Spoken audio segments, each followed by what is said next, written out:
Hi, welcome to my channel. My name is Brittany. I am a self-development and empowerment coach. I've recently started up my YouTube channel, kind of just sharing my life experiences. And today I'm sharing the one of me being a surrogate. So in 2020, shortly after COVID started, I decided I was going to be a surrogate. I always wanted to be a surrogate. I thought it would be a wonderful experience to help somebody have a family, especially after becoming a parent. I love being a parent. I think everybody should have the opportunity to be a parent. It's just a beautiful thing. It's a beautiful thing to have a family, and not everybody is able to. So I think surrogacy is a wonderful concept, and I love that so many people do it, and that there's so many surrogates in the world, and I love that I was able to be a part of that. So I decided I was gonna look up surrogacy companies. I think it was like April 2020 maybe, that I was like, hey, I want to be a surrogate. So I looked up a company. I found one that I really liked, that I felt kind of was like a good vibe for me, and it was the Northwest Surrogacy Center out in San Francisco. Loved the company. Reached out and was like, hey, I want to be a surrogate. And it kind of just took off from there. They do like a lot of, they want to make sure that you're cool for this, your mental health is good, your current living situation is okay, that the relationship that you're in is just, everything's cool for you, because pregnancy is it's a hard experience. It can be very it could take a toll on your mental health, and just everything in your life changes when you are pregnant, so that was the first step of the whole process, is just making sure I was cool, more about me, more about my health, more about I don't know if it's like this for every surrogacy company, but usually when it comes to being a surrogate, you have to have a previous healthy birth, a healthy pregnancy experience, and then a healthy live birth, and I had that, I have my son will be 4 in December. So I was like, yeah, that birth was kind of my son's got a big old head, and that was kind of wild, but I was it obviously didn't scare me off too bad, because I was like, I want to have a baby for somebody else, and here I am, a year later, my surrogacy baby and everything. But yeah, so after, I got approved, and they seen that everything was kind of cool with me. I had to go to doctor's appointments. They had to check everything out to make sure that I was healthy and that my body was going to be okay to carry another baby. And once I passed all that, they're like, cool, now we can start looking for intended parents. So with all of that is they send you these profiles that they have from, intended parents around the world, different couples. And they asked if I was looking for anything in particular, if I just wanted to help certain couples, same sex, or if it was, mom, dad, individual parent, a single parent. And for me, I had no preference. I just want to help somebody grow their family, right? So I had gotten a couple profiles, and the cool thing about that is they don't notify the intended parents that you're looking at their profiles until you accept them, and then that's when they would send your profile over to them. So I had went through a couple, and I was kind of I don't know if the fit is right, and there's no pressure there. They want you to be comfortable as a surrogate. They're not going to force a couple on you, you have to have this one. You could go through this process until you find somebody that you're yes, I want to help these people, so I did a couple profiles, and I was I don't know, I don't the vibe's not right.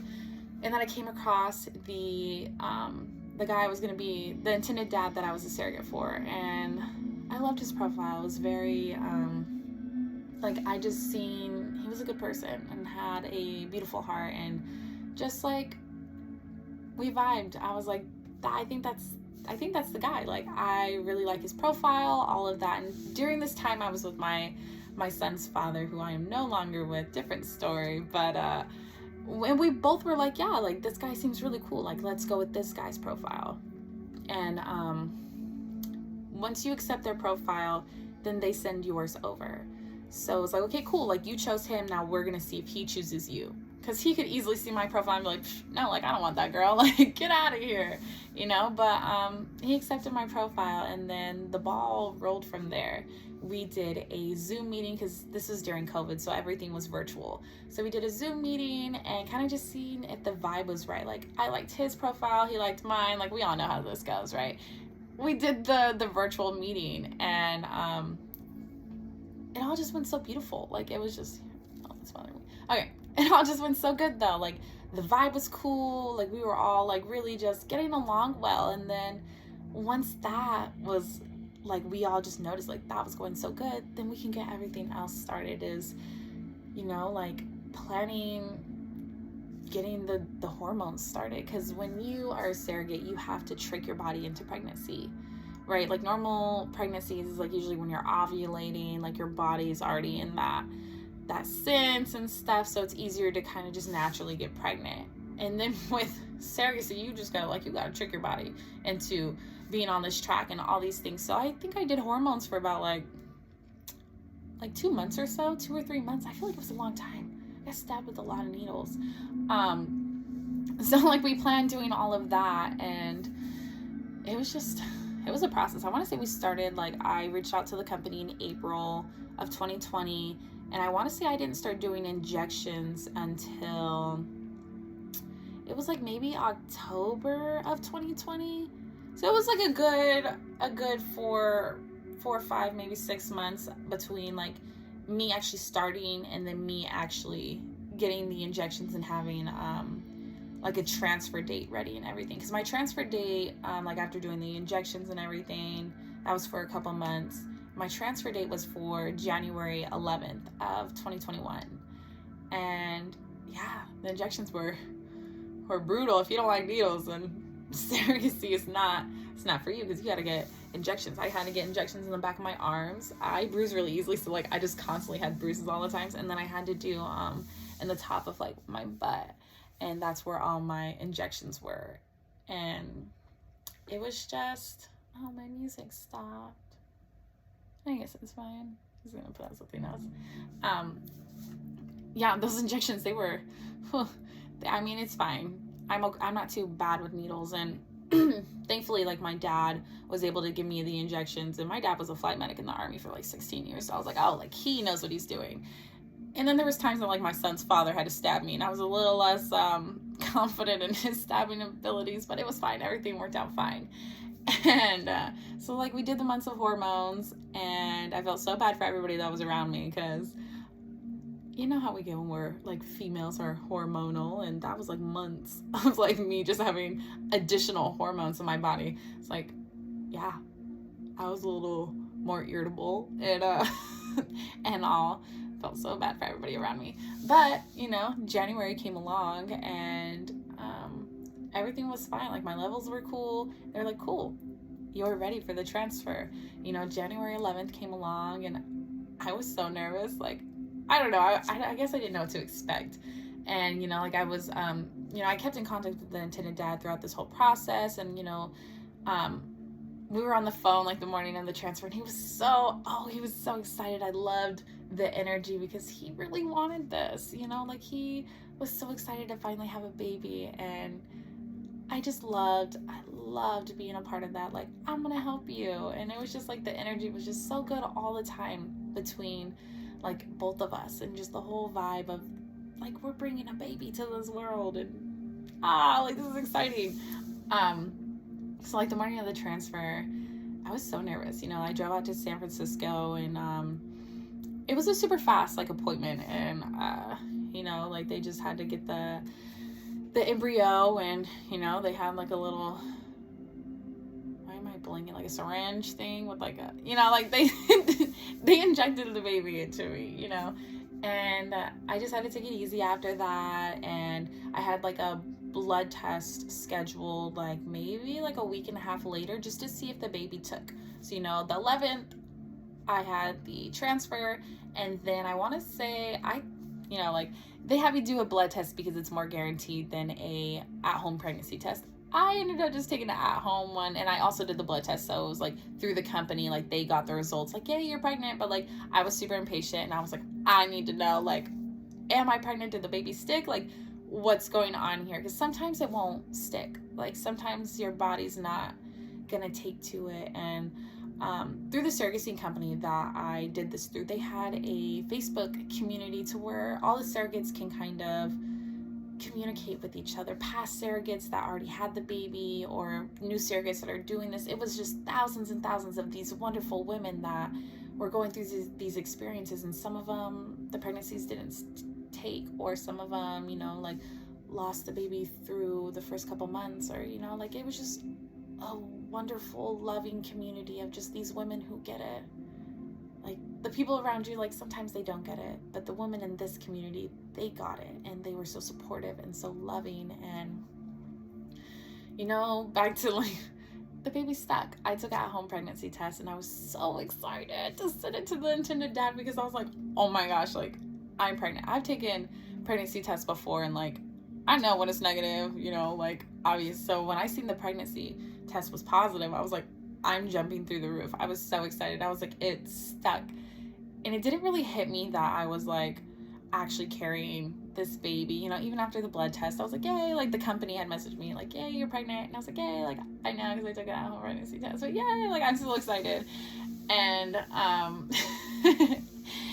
and it didn't really hit me that I was like carrying this baby and actually pregnant as a surrogate with somebody else's child, until I had my first like in-person appointment. I think it was like a couple weeks after like the positive blood test that they had me drive back out to San Francisco, and they did the ultrasound, and they had shown me her heartbeat, and I was like, oh my gosh, I'm carrying somebody else's child.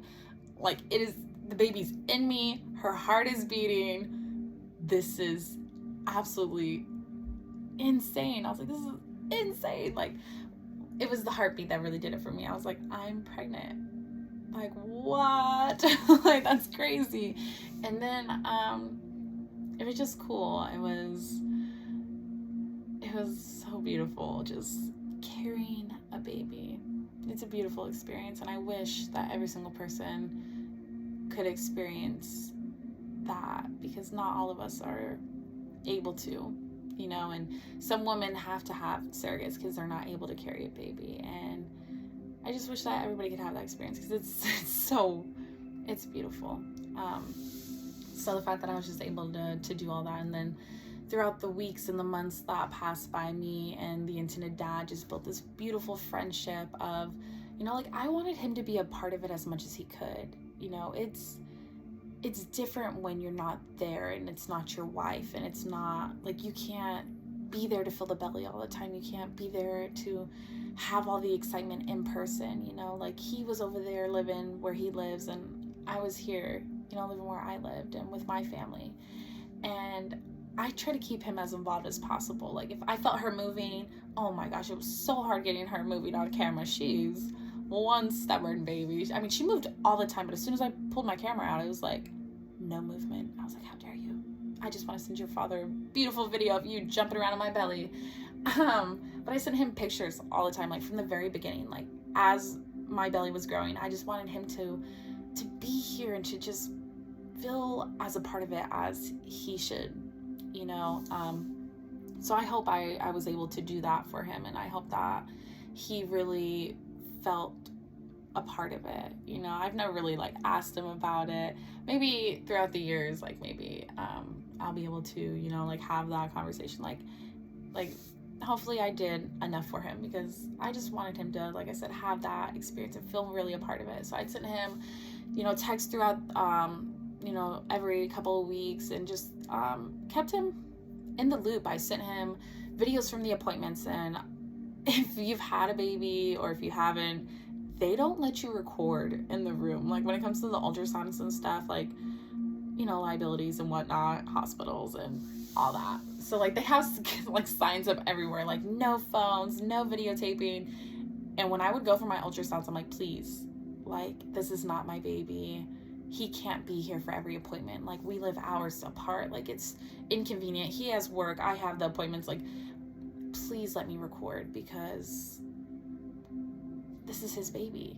like he can't be at every ultrasound appointment. And during COVID, they weren't letting people in the rooms with you.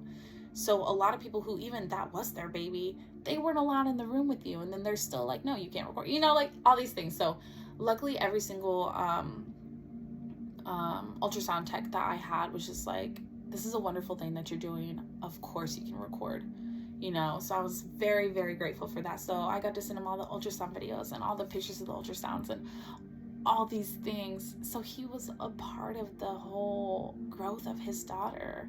And then we met up one time throughout the pregnancy and really just kind of got to be there in person and just enjoy each other's energy. And it was beautiful. It was just so nice to have built this relationship, you know, like we were strangers and it was like we were family at this point, you know, because I was helping him grow his daughter. And it was just like, I loved the whole experience. I think it's very beautiful. And I know when I first started the surrogacy process, and even telling my family about it, they were like, Brittany, you can't, like, you're gonna get attached to the baby. And from the beginning, I was like, I just don't think I'm going to. I was like, I don't think I'm gonna get attached to her like that. And that was just like everybody's focus is like, oh my gosh, I can't because I'd get attached. And from the beginning, like I just knew, like, this isn't my baby.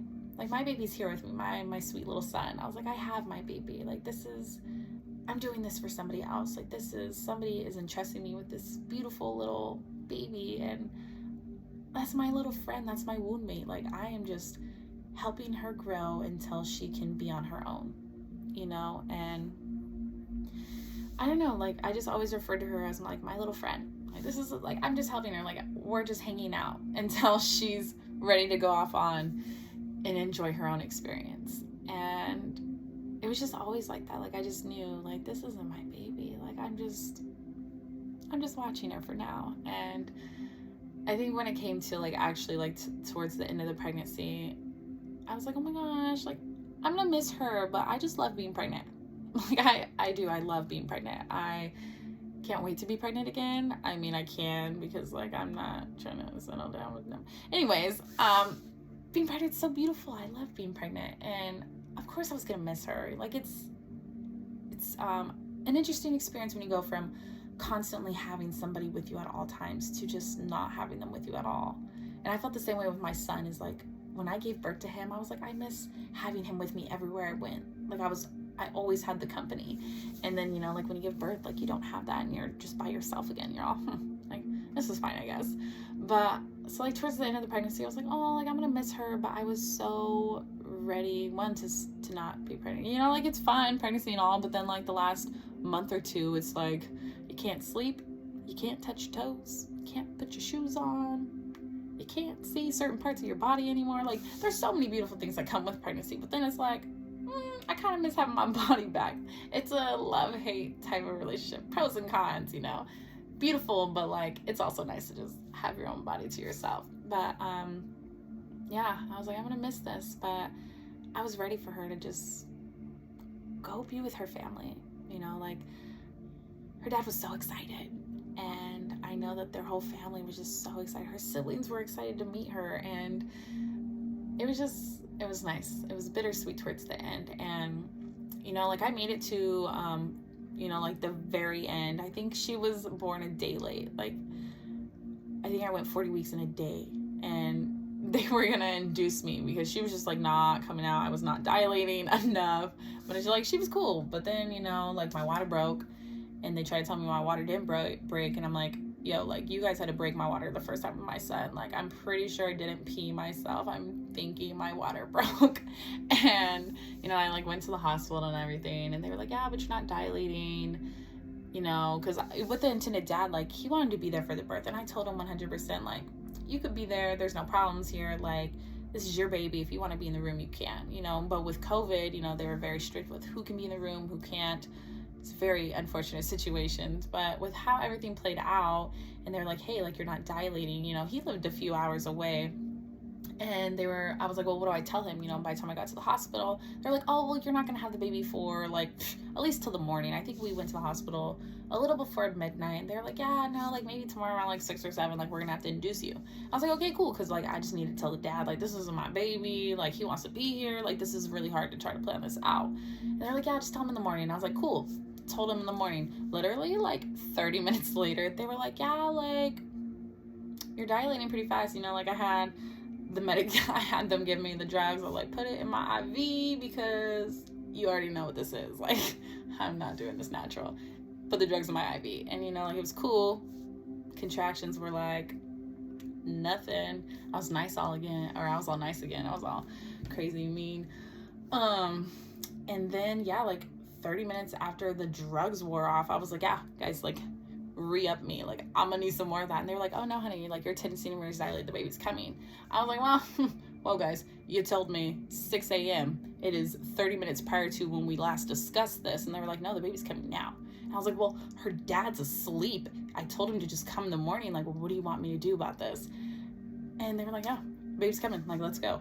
I was like, oh, it's go time. So like the baby comes out. It's way easier after you have the first baby. It was like 2 pushes and this kid was out. And I was like, oh my gosh, like I'm done. Like she's already out. I was like, this is wonderful. Like I wish it was that easy with my son, but he has a big old head and there was like a 2-pound difference between the two of them. She was so little. I was like, oh my gosh, this is what it's like to have like an actual normal baby. When my son was born, he was in 3 months clothing.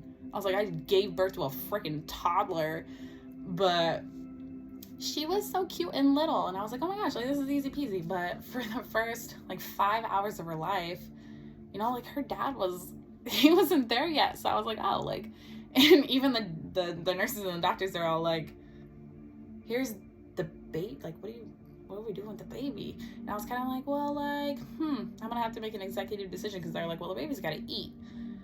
And I was like, formula, I have breast milk. Formula, breast milk. And I was like there's not even like a thought about it. I was like, just give me the baby. I'm just gonna breastfeed her. Because if that was my baby, I don't want her to have straightforward. Like, if you have the breast milk, like, give my child the breast milk. Like, it's obviously like a little bit better for you. I'm no hate on like the breast milk or the formula. But for my personal preference, I don't want my baby to have breast milk. If it's available, if that's an option, then breast milk, like that's the natural body's producing. It's good for the babies. And so I made an executive decision. I was like, if I was in his shoes, I would want the breast milk. So I just breastfed her. And I was like, like, it's fine. Like, I'll just take care of the baby in the meantime until, like, he gets there. And it was so nice to spend her first few, like, hours, like, being out into the world. And, like, I just had her. It was nice. I mean, I had the nurses help and stuff. Like, they were helping, like, with everything. It's not like they just, like, gave me the baby and was like, cool, like, we're out. No, like, they were there with me. They understood the whole surrogacy situation. And it was just nice. Like, it was a nice, hi, nice to meet you. And also like it was nice spending the last 10 months with you. And like, now you get to go off with your family. So it was a bittersweet moment. I loved that I had that time with her to myself. It was beautiful, like you kind of do get attached, but like not in like a crazy way to where I'm like, that baby's mine, I'm not giving her back. It was never like that. It was kind of like nice because I grew her, it was nice. So it was a nice, like, cool to be a part of your journey. It was nice just having her, and then just giving her to her dad, so when he got there, it was just so nice seeing how excited he was to finally have his daughter there. And it just felt so good to be a part of helping somebody grow their family. It was truly so special, and I feel so grateful and blessed to have been a part of that whole experience. It was so beautiful, and it definitely changed me as a person and made my heart that much fuller, And it's funny because my life changed after that. Like, not just like my body and whatnot, but like I viewed it as like I gave a life and I gained a life, and everything changed for me after that. My mindset just the surrogacy changed my life, and I'm very, very grateful to have had that experience added to my journey. And I don't know, I loved it, and it was kind of nice. Like, I'm not gonna lie, like, I mean, obviously, like, I love babies. Like, who doesn't love babies? I love babies, but it was so nice going home and like not having the baby with me. Like, I had the fun of the pregnancy, like, yay, like, babies are so exciting, it's so exciting having them here. But then, like, I got to go home afterwards, and there wasn't no screaming. I didn't have to take care of nobody. I mean, I had my son, but like, you know what I mean? Like, I mean, having newborns is exhausting. And like I said, I love babies, and I can't wait to maybe one day have another one. But like, this was like, it was nice to not have that when I went home, you know. Like, we left the hospital, we stayed there for a couple days, and I love that, like, with the surrogacy, the hospital gave him his own room, so the intended dad was able to take the baby, and they had their own room together. So like, I had my room where me and my son's father were, and then he had his room with where he was with the baby. And it was cool because he'd bring her back over, or like, we just, like, we had the separation time, and then he would bring her back in, and we'd hang out together and talk and just catch up like friends. And it was just really cool. And you know, like, when it came time for us to go back home, because, you know, like, this was on a Friday. I'm pretty sure I gave birth on a Friday. I was in school at the time for medical assisting and phlebotomy, so like, I had school on Sundays. So I was like, you know, I had the baby, we were at the hospital for like a day, and then I was like, okay, well, I'm cool, you know, like, it was like a super easy pregnancy and labor and delivery and everything. So like, after that, like, we went home Saturday, and I was like, well, I have no excuse to not go to school on Sunday. So I just went back to school, you know, went about my life. Like, I didn't get no stitches. Like, there was just like, it was so easy that I was like, well, I have no excuse to not go back to school, you know. So I just went about my life, you know. Like, he went home and took the baby there, and we said our goodbyes and watched them drive off, and then we just went back to like what we were doing. And I provided breast milk for like the months after that, and everything. So like, that was awesome. So I was still like, it's funny, I was on the baby's schedule. I was still waking up every 2 to 3 hours, pumping and everything. And I would text him like, hey, like, how are you guys doing? Like, how are you adjusting to the newborn life again? You know, because he had kids previously, but it's been a while. So I was just like texting him, keeping up on him. And then we kind of just like kept contact for the time after that. Like, I was lucky enough to go see her the month after she was born. You know, like, he invited me out to their place and was like, hey, like, would you like to come see the baby? And I was like, oh my gosh, yes, of course. I made her a gift.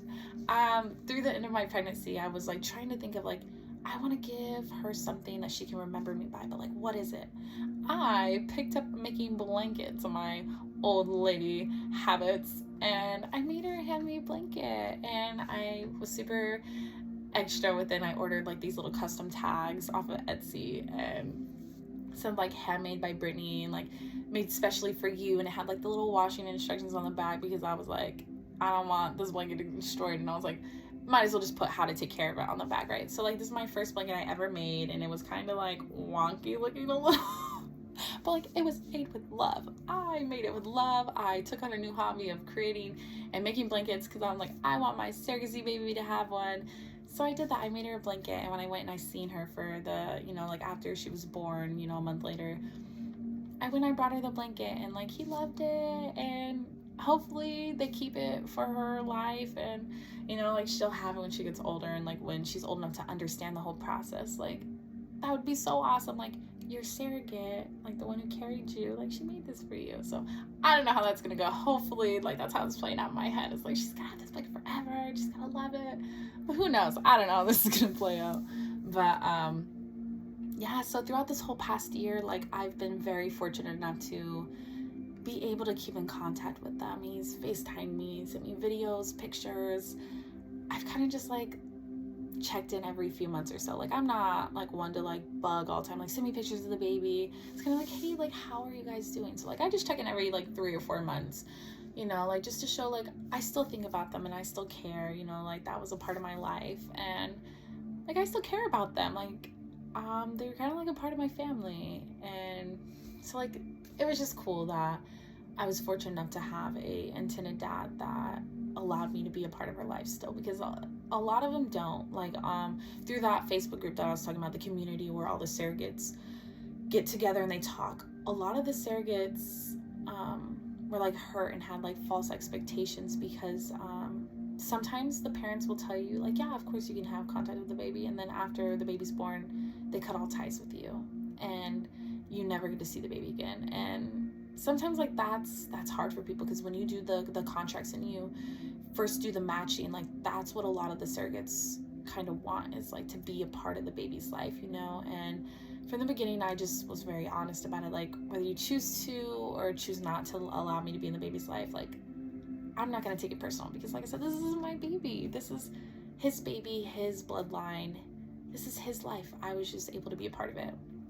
So like I said, very fortunate to still be a part of her life. And I texted the intended dad this morning, because today's her first birthday, and I was like, happy birthday to the baby. Like, I can't believe it's been a year. It doesn't feel like I was pregnant a year ago. Like, I hope you guys have a wonderful time celebrating her first birthday. And he had texted me back. It was like, oh my gosh, you know, thank you. I'll send you pictures later. Like, I love that I have that friendship with him, to where I could still be a part of her life and watch her grow. And I would feel very fortunate if I was able to be a part of her life always. But if not, then that's okay too. The whole surrogacy experience for me was just so, it was a blessing. Truly, it changed my life and changed my perspective, and it's just a part of who I am as a person. It's not who I am, it doesn't define me by any means, but it's a part of me, and a part of why I move the way that I move, and why, I don't know, like it changed me for the better. And I'm so grateful for the surrogacy company for making me feel so, you know, like loved and thought of throughout the whole process, and then for the intended dad and just everything that went along with it. I loved being a surrogate. If you watch this video and you're like, oh my gosh, I want to be a surrogate, you know, make sure to do your research and find a good surrogacy company, or, you know, just find something that's right for you. And, you know, like, don't take anything personal throughout the process if you do choose to be a surrogate, because it's a beautiful process. But like I said, not every experience is the same, you know, like not all the parents are the same, and not everybody's lucky enough to still have contact with the parents. So when you do your contracts and do all that, just make sure don't force anything. If the vibe doesn't feel right, then keep searching. You know, there's thousands of parents out there, and, you know, thousands of surrogates. Just make sure that the connection is right, you know, because the last thing anybody needs is hurt parties on both sides. You know, like, it should be a beautiful experience, a beautiful exchange of energy, and bringing this beautiful little embryo to life, you know. Like I said, I love being a surrogate. I was going to do it again, and maybe one day I will, but I kind of just wanted to have another baby of my own first, and whenever that is, if I just still choose to follow through with that. I'm just grateful that I have my son, and that I was able to help somebody else bring a baby into this world. So yeah, I just wanted to share my experience with that, a little 1-year celebration.